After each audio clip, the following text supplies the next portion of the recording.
They say betrayal is best served cold. I chose to serve mine in a designer gown, with champagne glasses clinking all around me. Let's rewind. My name is Vanessa Cole. 3 months ago, I stood in front of the mirror at a bridal boutique in Manhattan, testing veils and lipstick shades, thinking I was planning the happiest day of my life. I was engaged to Ryan Langford. Wealthy, charming, and every bit the high society catch people envied me for landing. Or so I thought. We met at an interior design gala I had curated. He was an investor with a taste for rare art and rarer women. I was a rising name in the world of luxury staging. He was everything my mother had prayed for. Tall, rich, connected. Too good to be true? Absolutely. It started small. The missed calls, the late-night business meetings, the subtle shift in how he looked at me, not with admiration, but evaluation, like I was a project halfway done. But I ignored the signs like so many women do. I told myself I was being paranoid. I trusted him. Until the guest list arrived. His assistant, Megan, sent me a rough draft for review. I scrolled through the names, noting his cousins, his work partners. And then I saw it. Ava Monroe, +1. The name hit me like a slap. Avenue tall, icy, and unapologetically seductive. I'd met her once a year ago when she'd spilled her drink all over Ryan's suit at a hotel bar in Barcelona. He'd laughed it off, said she was just a client. I remembered the way she touched his arm, though, how her eyes lingered. I felt sick. I confronted Ryan that night. You invited her to our wedding? He blinked, calm as ever. She's an old friend. And I'm not uninviting her to satisfy some jealous impulse. Jealous. The audacity. But I didn't scream. I didn't cry. I smiled, nodded, played the perfect fiancé. Because in that moment something snapped, and something stronger clicked into place. If Ava was coming to my wedding, I would make sure she had a front row seat. Not just as a guest. Number I would make her the maid of honor, and I would not tell her who I was. Let's see how that plays out. I knew I had to play it smart. Women like Ava, confident, manipulative, polished, don't fall for simple tricks. If I wanted her close, I had to make her want it. 2 weeks before the wedding, I made a quiet change to the planning team.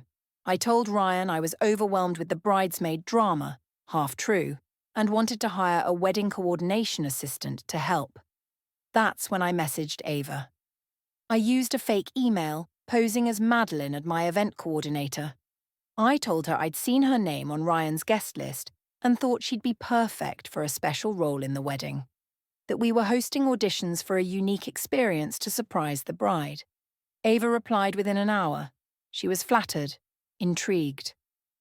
Always happy to help make someone's big day magical, she wrote. The irony. We met in a penthouse suite overlooking the city. I wore a wig, oversized glasses, and fake lashes, enough to keep my real identity hidden. Ava walked in wearing blood-red heels and a silk blouse that whispered money and danger. So, what's the role? She asked. I smiled sweetly. We're seeking someone to serve as the maid of honor on behalf of the groom. She blinked. That's unusual. I leaned in. The bride doesn't have close friends. The groom thinks she's too modest to ask. He wanted to surprise her with someone sophisticated, charming, someone unforgettable.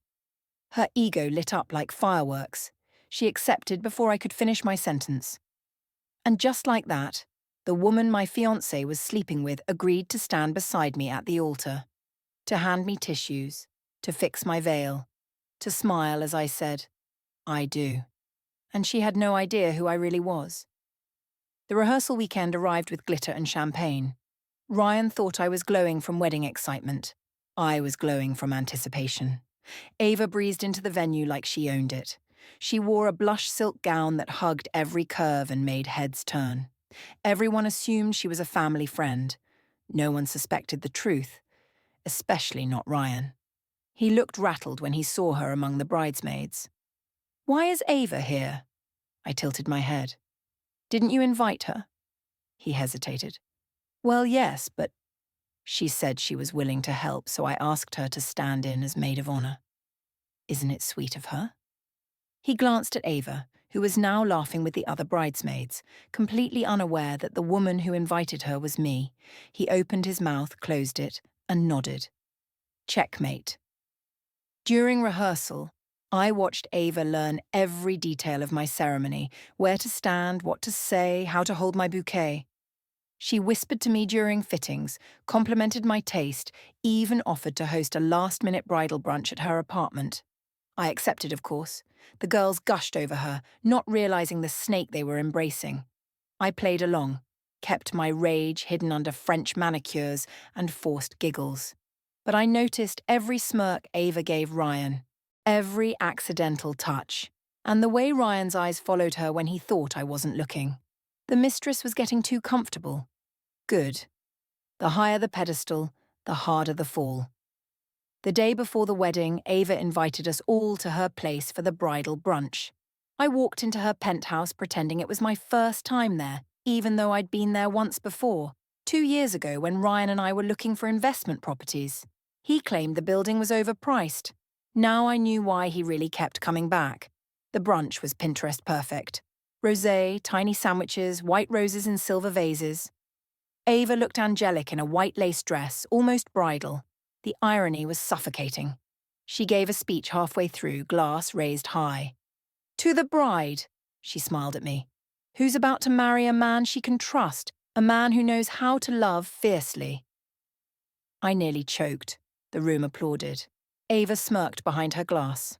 I met her eyes. I smiled back. Then I excused myself and walked into her bedroom. I'd done my homework. I knew where she kept her jewellery, her messages, her secrets.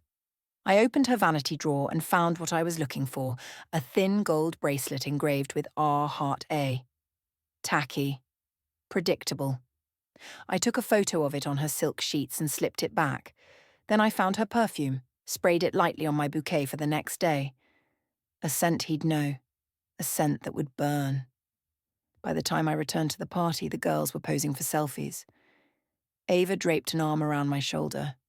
You sure you're ready? She teased. I looked her dead in the eye. More than ever.